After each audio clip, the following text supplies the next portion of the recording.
Assalamualaikum dan salam sejahtera. Anda bersama saya Adin Hussein dalam Imbauan 2020. Beri laluan kepada kami untuk mengimbau kembali tajuk berita yang menjadi bualan dan juga tumpuan tahun ini. Juga peristiwa penting serta insiden yang berlaku kami akan sorotkan kepada anda.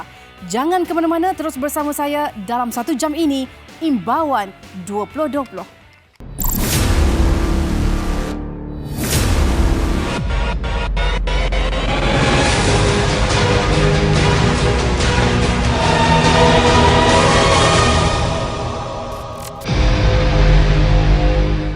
Baik, kalender tahunan 2020 semestinya tidak dapat diisi dengan momen yang menarik dan banyak perancangan yang terpaksa ditangguhkan ke tahun hadapan. Mana tidaknya seluruh dunia melalui perkara yang sama, iaitu penularan wabak COVID-19.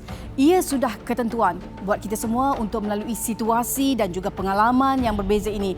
Frasa perintah kawalan duduk di rumah, jaga jarak, pakai penutup muka sudah menjadi perkara biasa buat kita dalam kehidupan seharian atau lebih dikenali sebagai norma baru.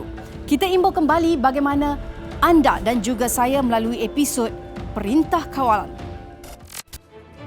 Kementerian Kesihatan KKM melalui Pusat Kesiapsiagaan dan Tindak Cepat Krisis Kebangsaan CPRC menerima laporan 3 kes disyaki dijangkiti COVID-19 iaitu 2 di Sabah dan 1 di Selangor. 4 hari kemudian, sebagai langkah berjaga-jaga, kerajaan menggantung sementara semua kemudahan imigresen kepada rakyat Cina dari bandar Wuhan dan wilayah Hubei serta sekitarnya. Kumulatif kes jangkitan harian semakin menunjukkan pertambahan, lebih-lebih lagi melibatkan individu yang mempunyai sejarah perjalanan dari China. Misi membawa pulang rakyat Malaysia dari China oleh Jawatankuasa Khas bagi Misi Bantuan Kemanusiaan turut diaktifkan. Ekonomi negara ketika itu juga mulai terjejas, terutamanya melibatkan sektor pelancongan.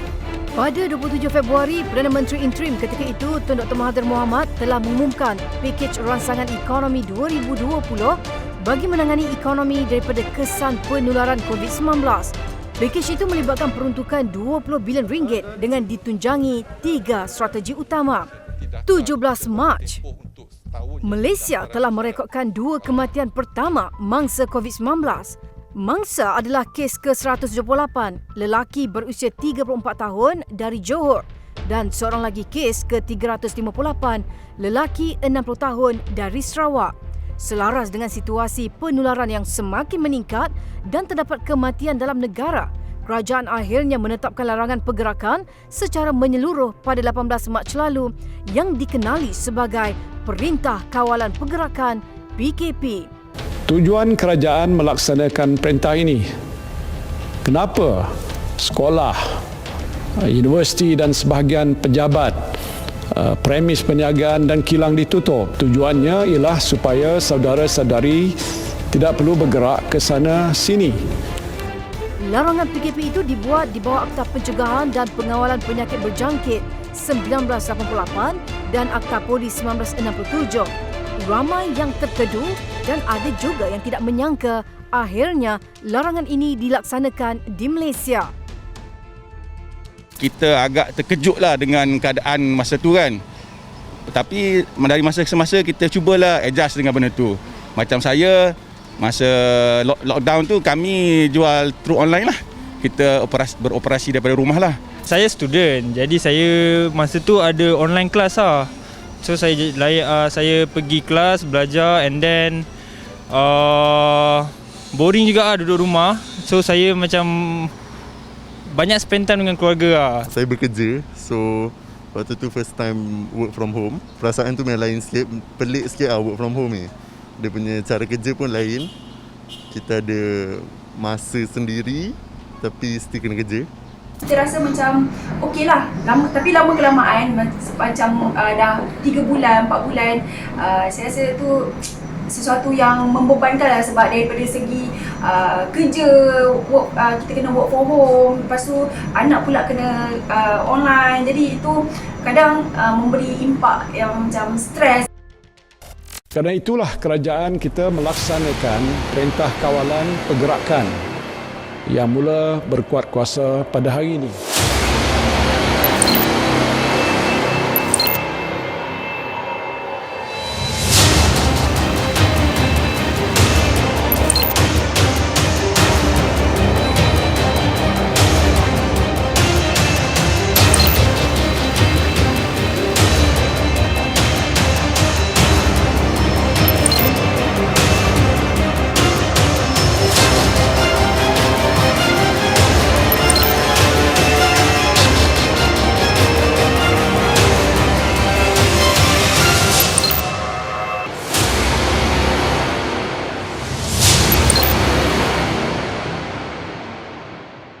Kerajaan akan memperkenalkan Pelan Jana Semula Ekonomi Negara atau secara ringkasnya PENJANA dengan tema Bersama Menjana Ekonomi, iaitu pertama, memperkasakan rakyat.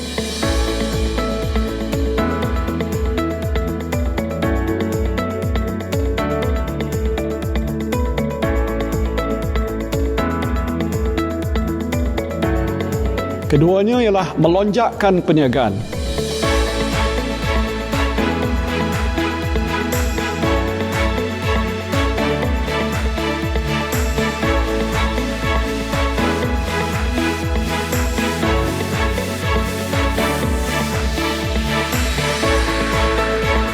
Merangsang ekonomi, yakni stimulate the economy.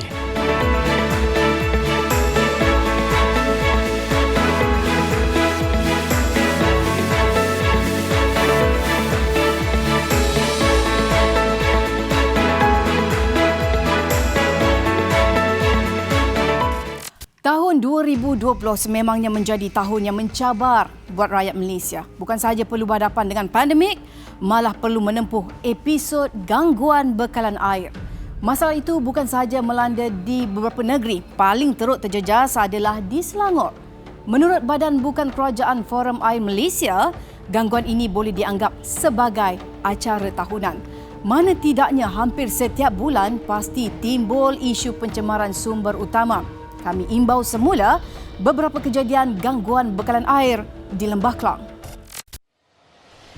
Pada Mac 2020, penduduk Selangor terutama di Lembah Kelang diserang dengan pencemaran bau yang dikesan pada sumber air mentah di Sungai Selangor. Kejadian itu turut menyebabkan henti tugas di Loji Rawatan Air LRA Fasa 1, 2 dan 3 serta Rantau Panjang. Pencemaran ini telah memberi kesan kepada lebih 1.1 juta akaun merangkumi 1,279 kawasan sekitar Kuala Lumpur, Petaling, Klang, Shah Alam, Kuala Selangor, Hulu Selangor, Gombak dan Kuala Langat. Gangguan bekalan air ini mencetuskan panik dalam kalangan rakyat di Lembah Kelang. Mana tidaknya ia berlaku ketika kerajaan mengumumkan Perintah Kawalan Pergerakan susulan ancaman wabak COVID-19. Menurut laporan media, pemilik premis didapati tidak menguruskan minyak enjin terpakai dan pelarut dengan baik serta tidak menyelenggara perangkap minyak sehingga menyebabkan longkang air hujan dicemari sisa minyak bercampur pelarut. Susulan itu, Jabatan Alam Sekitar JAS Selangor mengeluarkan 30 kompaun dengan nilai keseluruhan RM60,000 kepada pemilik premis di Kampung Sungai 2, Rawang, yang menyebabkan pencemaran bau hingga mengakibatkan gangguan air tidak berjadual di 7 kawasan. Pada bulan sama, gangguan bekalan air sekali lagi menghantui penduduk Lembah Kelang. Kali ini berpunca dari pencemaran minyak di Sungai Selangor.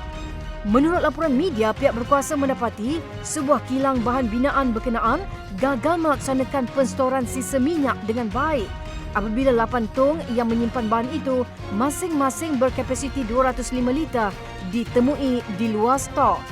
Di atas kesalahan itu, sebuah kilang bahan binaan di Bestari Jaya di kompaun Majlis Daerah Kuala Selangor MDKS dan JAS selepas dikenal pasti menjadi punca insiden pencemaran sisa minyak di Sungai Selangor. Awal September lalu, pencemaran air turut berlaku, kali ini di Sungai Gong, Selangor. Kejadian itu berpunca dari pencemaran minyak di sebuah kilang sehingga menyebabkan beberapa loji rawatan air terpaksa dihenti tugas, menyebabkan pengguna di 1,292 kawasan di 7 wilayah sekitar Lembah Kelang mengalami gangguan bekalan air tidak berjadual. Susulan kejadian itu, Jabatan Alam Sekitar JAS bersama Suruhanjaya Perkhidmatan Air Negara SPAN melaksanakan siasatan bagi mencari punca dan memberkas si pelaku. Siasatan membawa kepada pendakwaan terhadap 4 lembaga pengarah dan seorang pengurus kilang. Pertuduhan pertama terhadap 5 tangkapan itu dibuat mengikut Seksyen 430 Kanun Kesaan yang dibacakan bersama Seksyen 34 Kanun Kesaan. Sementara itu, pertuduhan kedua ke atas mereka dibuat mengikut Seksyen 25 Akta Kualiti Alam Sekitar 1974 yang dibacakan bersama Seksyen 34 Kanun Kesaan. Berdasarkan laporan yang direkodkan oleh Forum Air Malaysia FAM, lebih 20 gangguan bekalan air tidak berjadual berlaku di sekitar Selangor. Manakala lebih 6 daripadanya berpunca daripada kes pencemaran. Ini yang tahun sekarang banyak gangguan. Jadi saya mau niaga tak boleh, tak dapat income. Jadi minta tolong sama kerajaan supaya tak ada gangguan yang tahun akan datang. So saya harap tahun depan takkan jadi lagi lah benda ni, sebab tahun ni dah banyak kali jadi. So saya harap tahun depan tak jadi lagi lah macam ni. Harapan saya harap tahun depan tak ada lagi lah masalah macam ni, sebab memang akan mengganggu sangatlah kepada peniaga-peniaga luar sana. Bukan peniaga je, penduduk, rakyat Selangor semua kan. Sekarang ni ada masalah air lagi, COVID lagi, bagi yang meniaga memang susah lah. Memang terlalu susah sebab COVID pun tak tahu lagi bila nak reda, dan masalah air sudah berapa kali. Harap tahun depan tak akan berulang lagi lah. Sementara itu, bagi Presiden Forum Air Malaysia FAM, Sir James Maniam, beliau berharap kerajaan negeri dan pusat mengambil langkah proaktif dalam menangani masalah ini. So pengguna-pengguna ini perlu didedahkan dengan kepentingan penjagaan sungai. Okay? Macam dulu-dulu, masa saya kecil dulu, saya sayangi sungai anda. So saya tahu sungai saya ini bersih. So kesedaran itu perlu dikembalikan kepada pengguna-pengguna, tak kira umur. Okay, dan kita start kena cintai sungai kita, jaga sungai kita. Terma cuci wang atau ungkapan masuk 10, cuci 100 dan sebagainya semakin difahami dan menjadi bualan di kalangan warganet. Ia selepas satu rangkaian sindiket Macau Scam didalangi individu dikenali sebagai Eddie Kana dan juga Goh Leong Yong atau Alvin Goh tumpas. Beberapa orang selebriti tanah air juga terkena tempias kerana terlibat dalam siasatan oleh SPRM. Aktiviti cuci wang yang dilakukan dalam Macau Scam bagi mengaburi mata pihak berkuasa dalam pelbagai cara, terutamanya menerusi perniagaan. Kebanyakan individu yang terlibat menonjolkan kemewahan dan aset masing-masing di laman sosial bagi tatapan pengikut sehingga menimbulkan persoalan bagaimana dan apakah jenis perniagaan yang dijalankan. Mereka juga menjalankan urus niaga dengan menggunakan wang tunai, semuanya dipamerkan dengan bangga di media sosial masing-masing. Rudia brother, duit dalam plastik hitam brother.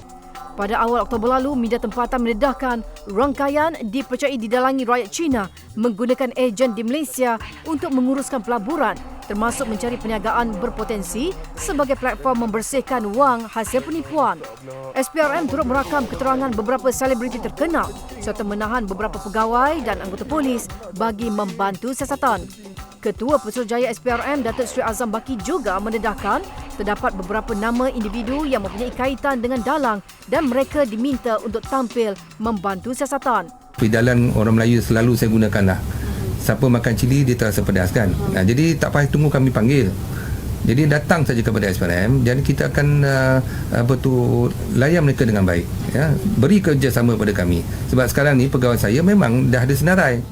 Suspek utama Alvin Goh kemudian menggemparkan negara selepas meloloskan diri melalui pagar belakang bangunan SPRM Putrajaya pada 11 Oktober.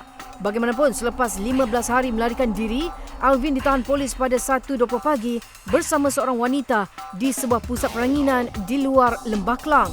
Selepas sebulan dalam siasatan, kartel penipuan itu akhirnya menerima hukuman di mana Alvin Goh dan Eddie Kana bersama dua lagi anggota polis ditahan mengikut Akta Pencegahan Jenayah Poka selama 2 tahun. Alvin ditahan di penjara Simpang Renggam Johor bersama seorang lagi anggota polis. Eddie Kana pula ditahan di penjara Pokok Sena, Kedah. Seorang lagi anggota polis dari kontijen Selangor ditahan di penjara Bentong Pahang. Semua hukuman tahanan selama 2 tahun itu diputuskan Lembaga Pencegahan Jenayah LPJ, Kementerian Dalam Negeri KDN.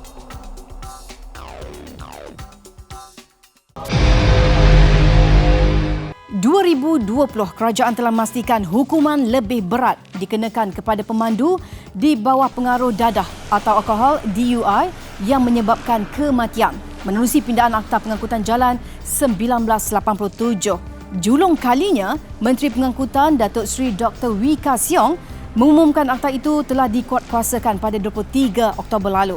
Dan terima kasih atas usaha itu, diharap pindaan terbaru ini akan meningkatkan kesedaran dalam kalangan pengguna jalan raya untuk mematuhi undang-undang lalu lintas bagi memastikan jalan raya di negara kita selamat untuk semua pengguna dan bukan sebagai medan perlumbaan atau mengambil mudah atas kecuaian yang dilakukan ketika memandu.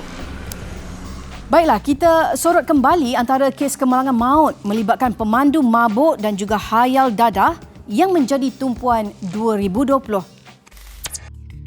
19 Jun 2020. Sepasang suami isteri Abdul Hakim Hashim 32 tahun, Nurul Huda Arifin 31 tahun serta anak mereka Adib Aidan Abdul Hakim baru berusia 2 tahun maut dalam kemalangan ketika mereka dalam perjalanan dari Kuala Kangsar menghala ke Greek. Abdul Hakim yang memandu Toyota Vios telah bertembung dengan sebuah Toyota Hilux dari arah bertentangan. Pemandu Toyota Hilux yang dipandu seorang lelaki berusia 33 tahun itu dipercayai hilang kawalan dan masuk ke laluan bertentangan menyebabkan pertembungan berlaku. Hasil siasatan polis mendapati pemandu Toyota Hilux itu positif dadah jenis amfetamin dan metafetamin.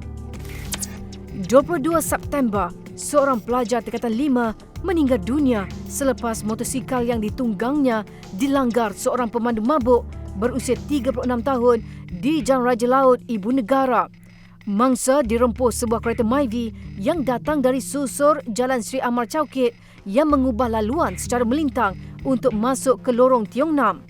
Kejadian kira-kira jam 3 pagi itu menyebabkan mangsa Muhammad Haziq Hakimi Romli maut di tempat kejadian akibat kecederaan parah di kepala. 10 Oktober, Nur Fatin 23 tahun telah merempuh kereta yang dibawa oleh anggota Tentera Laut Diraja Malaysia TLDM, Laskar Kanan Muhammad Rizal Busri 31 tahun dan seorang lagi pemandu warga emas Chang Ahmed 78 tahun di kilometer 4 Jalan Johor Bahru Kota Tinggi Johor. Mangsa Muhammad Rizal meninggal dunia di tempat kejadian sementara Chang hanya mengalami kecederaan ringan. Nur Fatin juga didapati memandu tanpa lesen selain cukai jalan dipercayai sudah tamat tempoh. Saringan air kencing juga mendapati wanita itu positif dadah. Mahkamah Magistrat Johor Bahru menjatuhi hukuman penjara 6 tahun dan denda RM8,000 terhadapnya.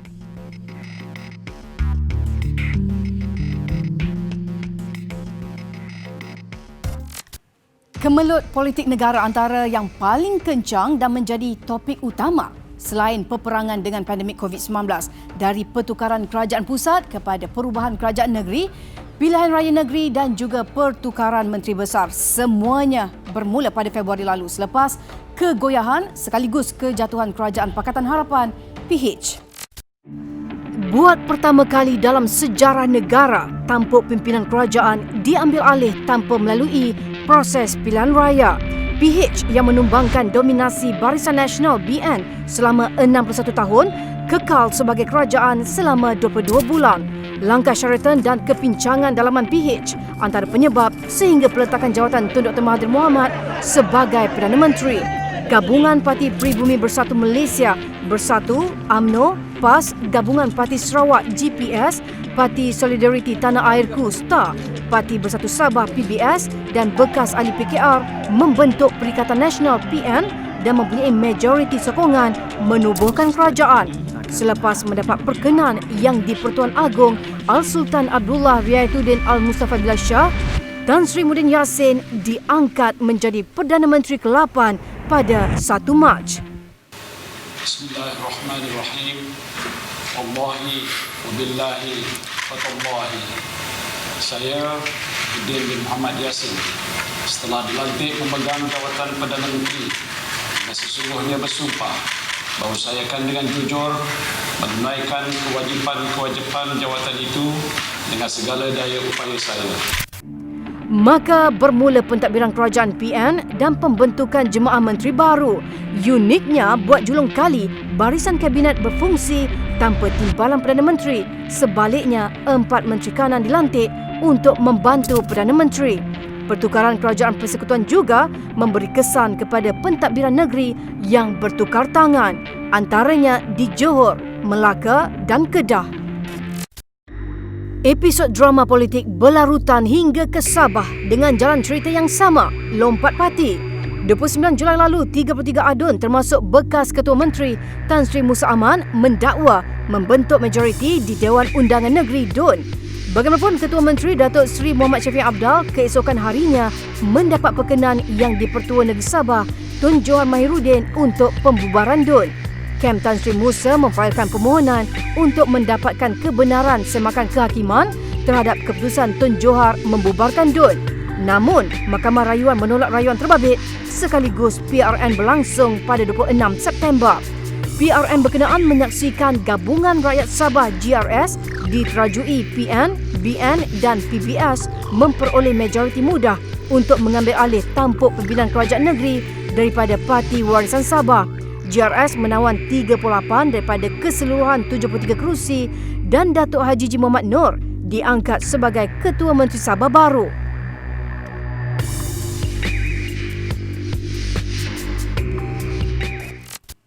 Baik, kalau kita lihat ketidakstabilan politik negara turut memberi tempias pada tadbir urus di Perak. Tahun ini sahaja, istiadat angkat sumpah jawatan Menteri Besar berlangsung sebanyak 2 kali. 13 Mac lalu, Datuk Seri Ahmad Faizal Azumu dilantik semula menjadi Menteri Besar Perak menerusi kerajaan PN.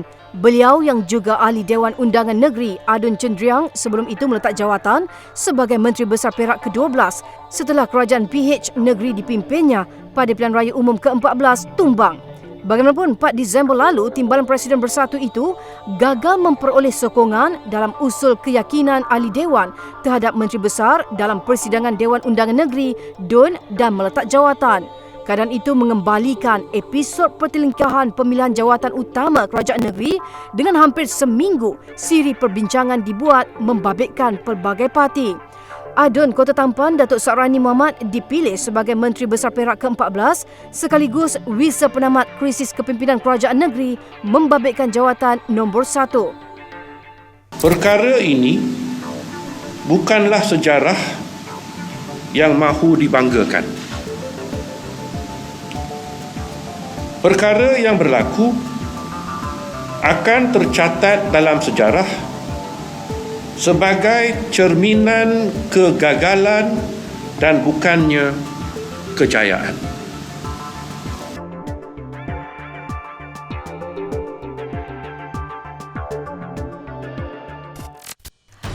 Tiga pilihan raya kecil PRK diadakan tahun ini iaitu PRK Parlimen Kimanis, PRK Dun Chini dan PRK Dun Slim.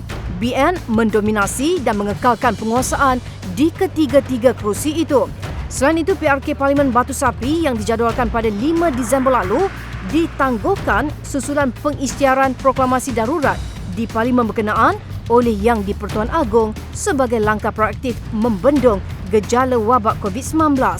Turut diisytihar darurat dan ditangguhkan adalah PRK Parlimen Great dan PRK Dun Bugaya yang dijadual diadakan serentak pada 16 Januari tahun depan.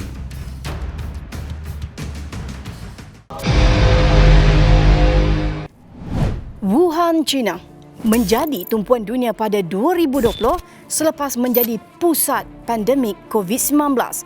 Mengimbau kembali kes pertama berlaku, kerajaan China mengesyaki ia bermula dengan seorang individu dipercayai lelaki berusia 55 tahun berasal dari Bandar Hubei. Individu ini berjaya dijaki kerajaan China berdasarkan rekod perubatannya dan yang paling mengejutkan, dia telah positif seawal November 2019.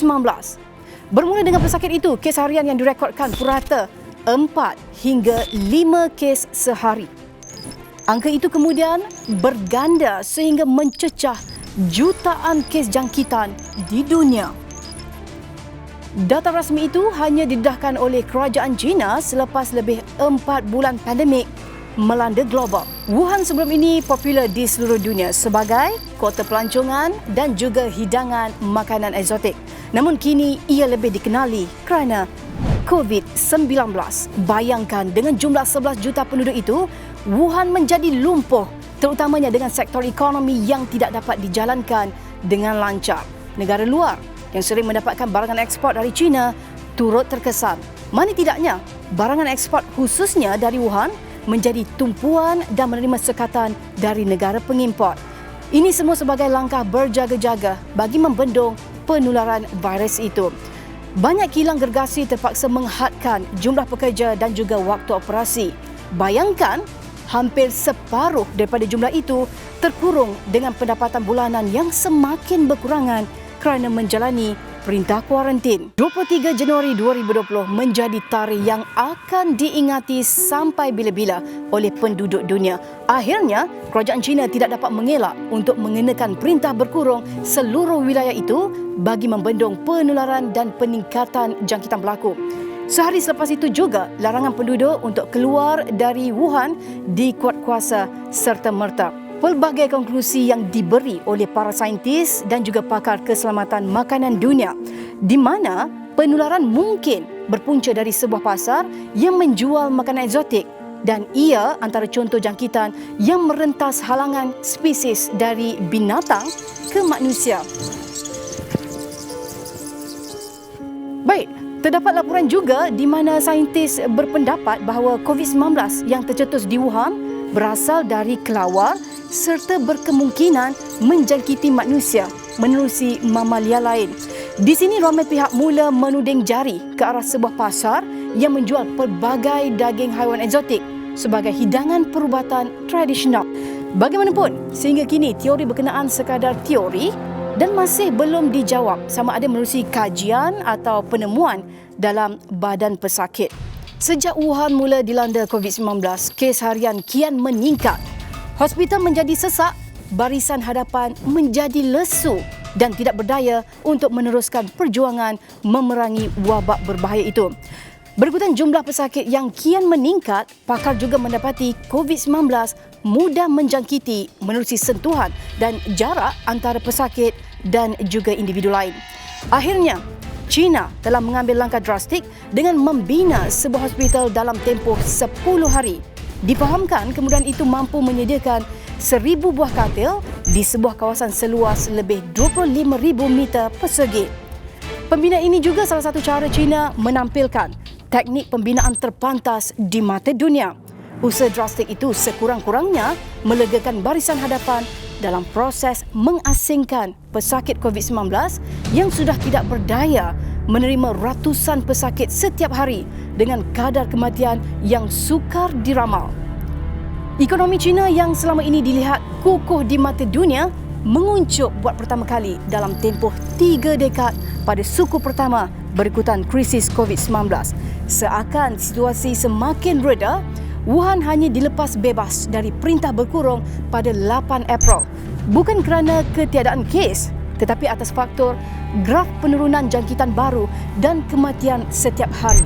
Sekurang-kurangnya, ia bagi mengaktifkan kembali sektor ekonomi China yang lumpuh buat seketika. Bayangkan penularan dari seorang pesakit dari bandar Hubei, ibu kota Wuhan yang mula dengan gejala demam dan sesama telah mengakibatkan lebih 1.5 juta kematian di seluruh dunia.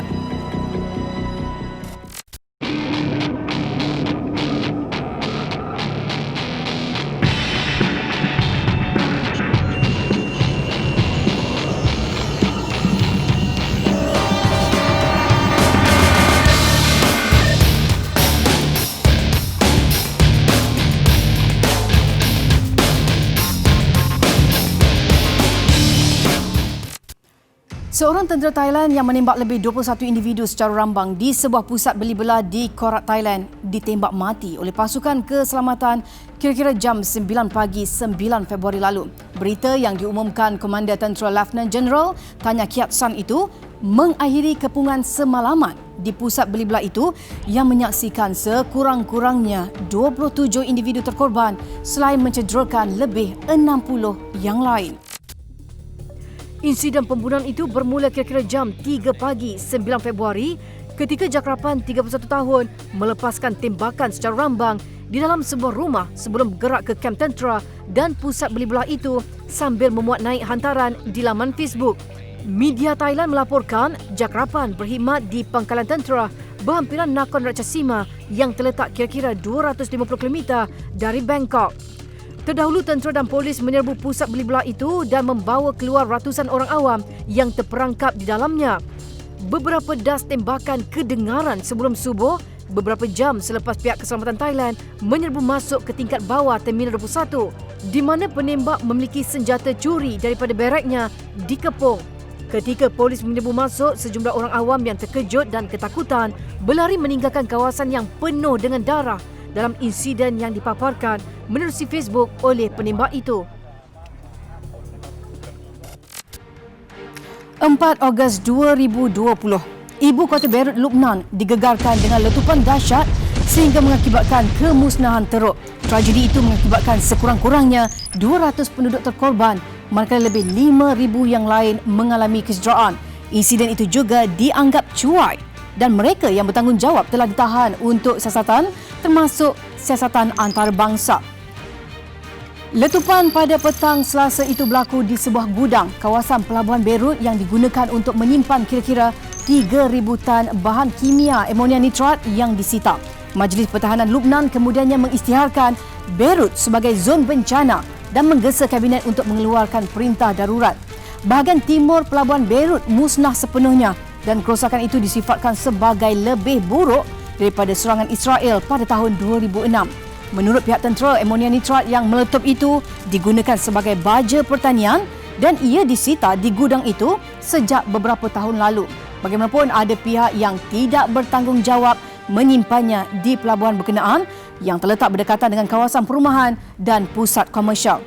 Amaran turut dikeluarkan berikutan kepulan asap tebal beracun yang tersebar di ibu kota itu susulan letupan berkenaan. Beberapa hospital terutama di timur Beirut mengalami kemusnahan teruk akibat letupan berkenaan. Antara bangunan kerajaan yang rosak termasuk Ibu Pejabat Perdana Menteri, Pejabat Kementerian Kewangan dan Kementerian Telekomunikasi. Seramai 18 kaki tangan pelabuhan Beirut telah dipanggil untuk disoal siasat. Mereka termasuk pegawai pelabuhan dan kastam serta pekerja penyelenggaraan dan pengurusnya.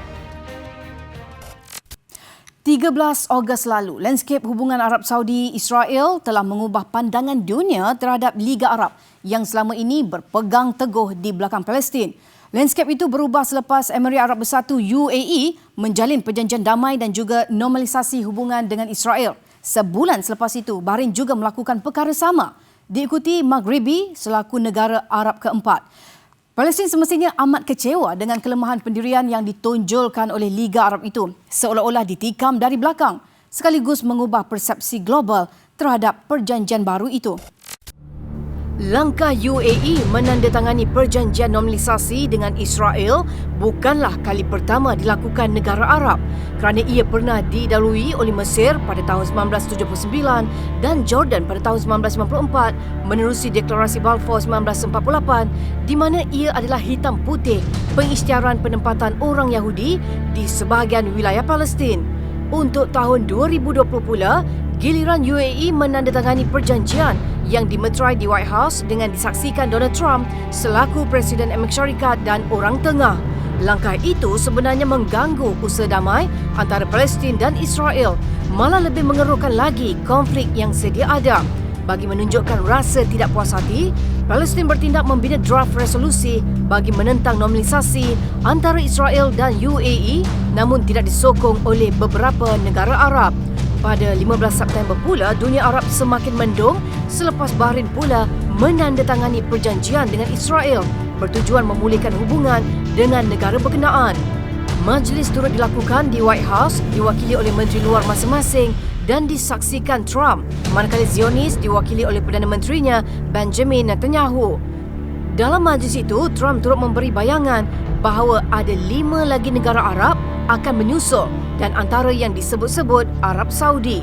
Bagaimanapun, Arab Saudi menerusi kenyataan Menteri Luarnya, Putera Faisal Farhan, menafikan bahawa negaranya sudah menghampiri ke arah usaha itu. Perdana Menteri Palestin Muhammad Shtayyeh meluahkan akan mengkaji semula hubungan strategik dengan 22 negara Liga Arab selepas dilihat kebanyakannya hanya mampu melihat dan menutup mulut. Tanpa pendirian rasmi dari negara masing-masing atau dengan kata mudah mengutuk perjanjian itu sekeras-kerasnya kerana Liga Arab kini sudah semakin rapuh dan lemah di mata global.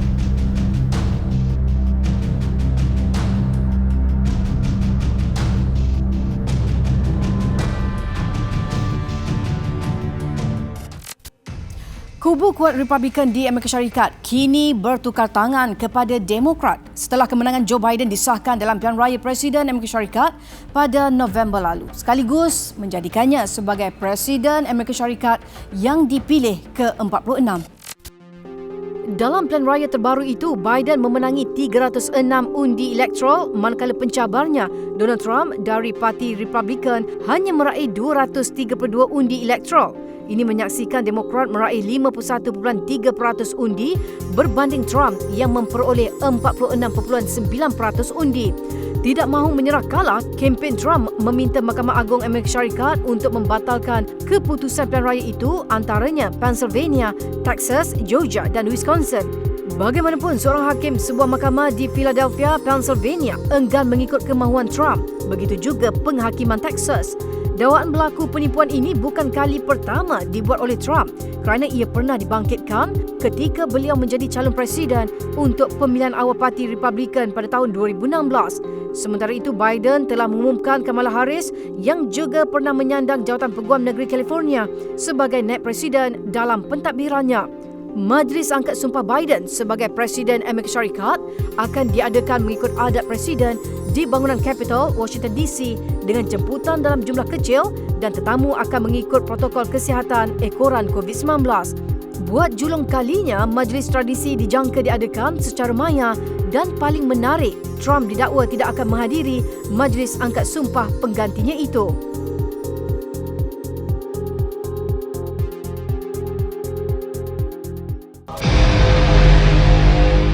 Pemergian legenda bola sepak Diego Maradona merupakan satu kehilangan besar kepada dunia bola sepak.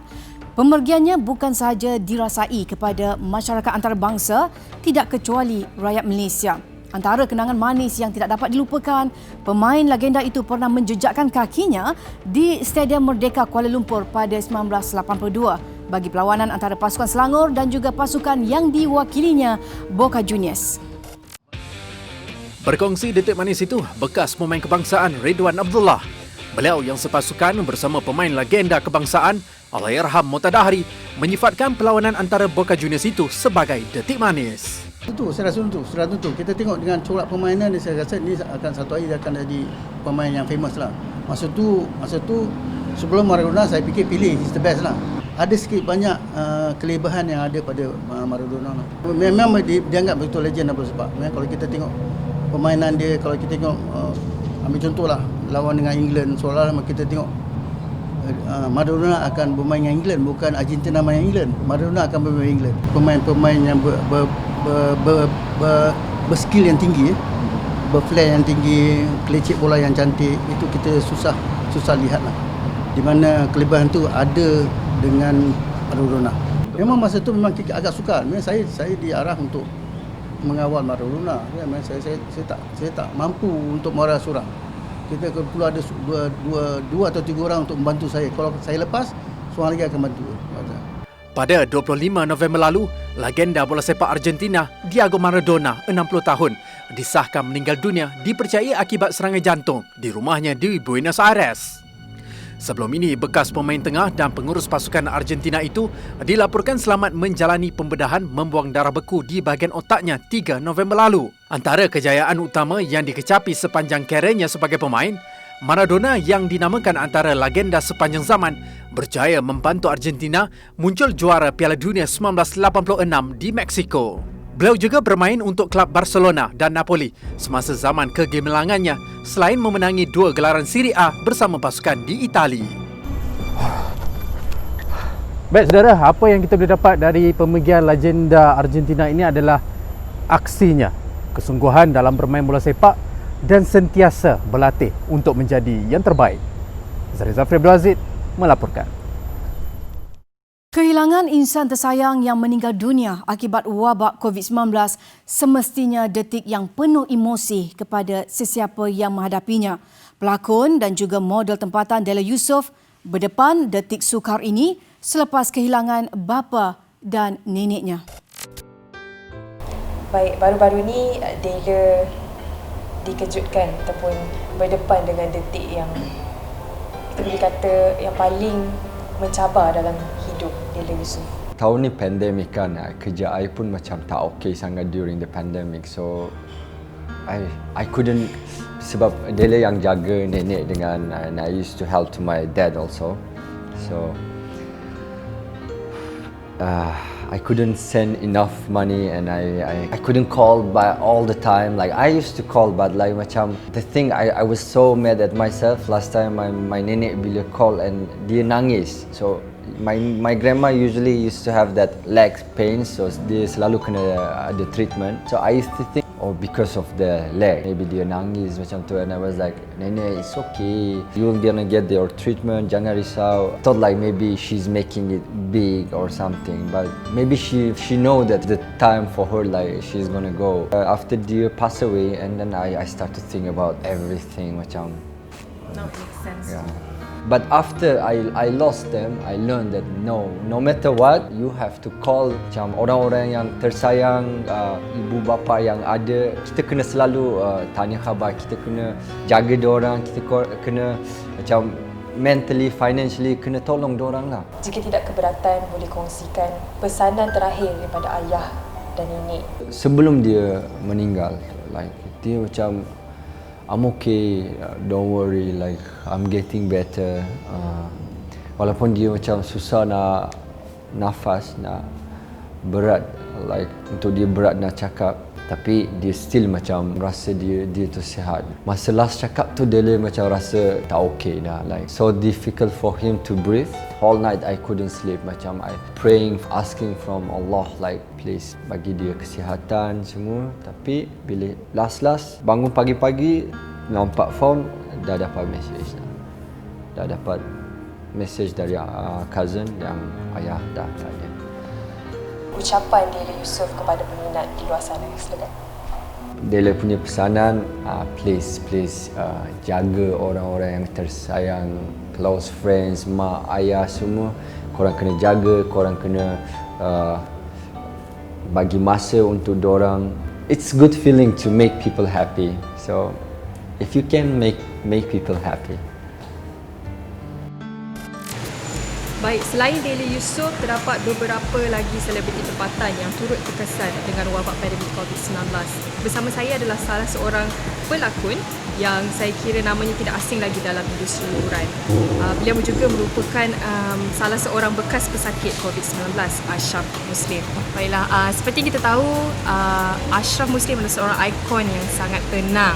Mungkin boleh kongsikan dengan penonton di rumah, ada tak perasaan takut ataupun panik, atau mungkin sembunyikan perasaan tersebut untuk beri aura positif kepada keluarga ataupun peminat? Pertama kali, saya memang seorang bekas pesakit COVID yang selalu jadi highlight sekejap pada peringkat awal sebelum ni. Dan memang kalau kata perasaan takut ataupun kerisauan tu memang ada. Tapi dalam hati tetap mengatakan, hati ni kata tidak. Tidak, aku tak kena. Tapi di akal ni secara logik memang kena. Waktu tu kalau perasan saya senyap, sampai saya dah masuk hospital, hari ketiga barulah saya beritahu pada masyarakat kat luar. Dan ada segelintir orang dekat luar sana yang pandang sinis kepada bekas pesakit COVID-19.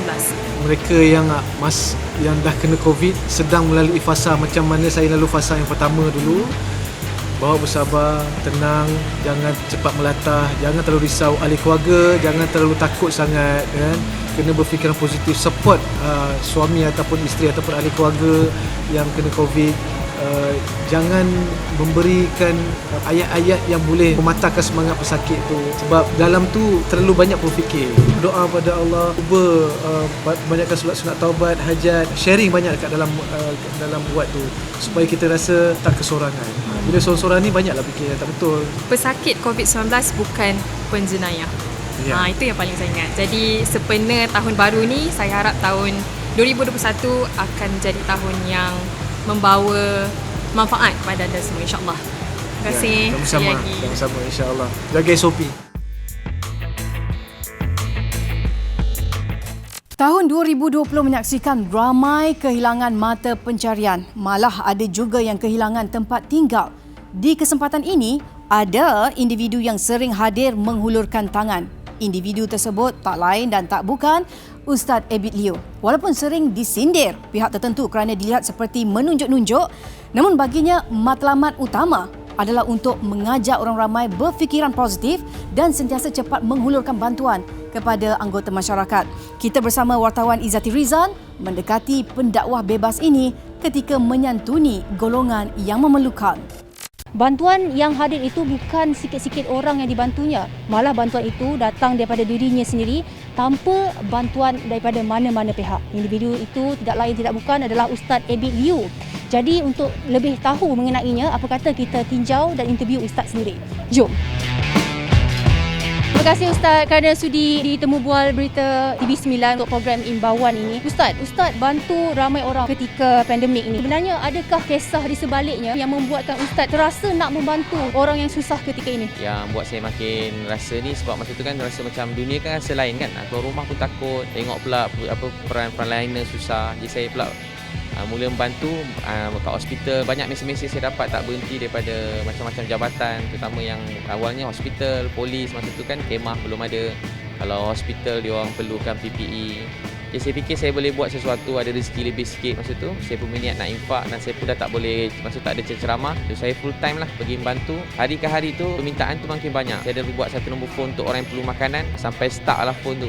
1000 keluarga untuk 3 hari. 1000 keluarga 3 hari. Ada yang anggap Ustaz sebagai hero. Maknanya tak perlu tunggu bantuan daripada pihak berwajib. Ada Ustaz Abid Liu, semua selesai. Semua bantuan sampai. Apa komen Ustaz sebenarnya? Jadi sebenarnya saya cuma sangat sebahagian kecil sangat berbanding apa yang usaha kerajaan, jabatan JKM, pusat zakat dan semua yang lain lah.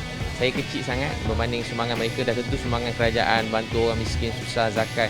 Saya yakin berbilion-bilion, mungkin berjuta-juta, puluh juta macam kita dengar kat belanjawan tu. Jadi tapi yang saya bantu setakat yang saya mampu lah. Saya cuma usaha yang kecil berbanding usaha-usaha yang lain. Ustaz, tahun 2020 ni memang ramai terkesan hilang pekerjaan, hilang tempat tinggal. Jadi mungkin ada nasihat berguna daripada pihak Ustaz sendiri untuk masyarakat khususnya Ustaz. Jadi tahun ni memang berbeza daripada yang muda sampai orang kata hujung usia sangat dah. Dunia berubah dan ada orang kehilangan keluarga, ada orang kehilangan orang tersayang, kehilangan kerja bukan sikit, berpuluh-puluh ribu. Tapi saya percaya ujian ni tak ada 5 jawapan, cuma satu. Ujian ni kerana Allah sayang kita, Tuhan sayang kita. Jadi kalau kita percaya dia sayang kita, Allah nak beri sesuatu yang lebih baik supaya kita jadi manusia lebih baik, lebih menghargai isteri, suami, anak-anak, mak ayah. Jangan cakap yang tak baik atau komen yang buruk. Selalu bila nampak je musibah, terus tanda tangan doa, ya Allah, dia susah, saya tak dapat nak bantu dia, tolonglah mudahkan untuk dia. Itu yang paling kurang sekali.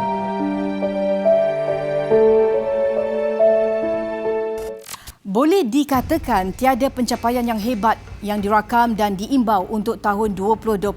Ini semua kerana pandemik COVID-19 yang mengancam kesihatan penduduk dunia. Namun, banyak hikmah yang kita semua dapat pelajari daripada apa yang telah berlaku.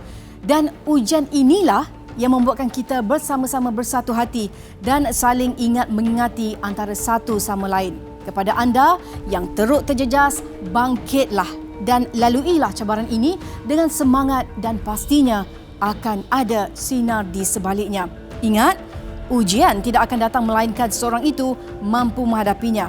Terima kasih kepada anda yang setia menonton perkongsian Imbauan 2020. Kita jumpa lagi tahun depan. Saya Hadin Hussein. Assalamualaikum dan selamat menyambut tahun baru 2021.